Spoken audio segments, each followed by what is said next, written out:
पैसे होते कमी बाबांकडे आणि बाबांच्या मोबाईलची हालत बघू शकता. पूर्णपणे ग्लू सोडला होता आणि डिस्प्ले बाहेर आला होता. तर मी बोलली, "काय काळजी करू नका, तुमच्या बजेटमध्येच मी करून देते मोबाईल."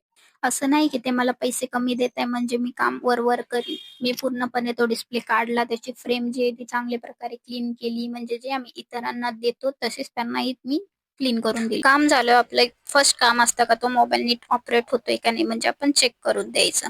मोबाईल चेक केलं तो होता ओके. मग दिला आपण बाबांना मोबाईल. मग बाबा बोलले, "अरे, मी तर विसरलोच, ह्याला तर ग्लास सुद्धा लावायची होती." मग परत आपण त्याचे रबर काढले व छान अशी डी प्लस घेतली, की ती त्यांना एकदम फुल बसेल असे डी प्लस आपण त्यांना लावून देत होतो.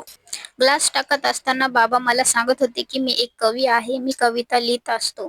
माझे कविता हे पेपर्स किंवा पुस्तकांमध्ये येत असतात. त्यामुळे मला मोबाईलची गरज जास्त असते, की मी ती कविता पुढे शेअर करू शकतो." मी म्हटलं, "अरे वाह!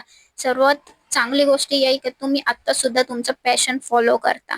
त्याच्यानंतर मी त्यांना एक मोबाईलमधले काही ॲप्लिकेशन समजून सांगितले, जे त्यांना समजत नव्हते आणि बाबांना ते समजले सुद्धा. इतके डाऊट होते त्यांचे, मी ते पूर्ण क्लिअर करून दिले.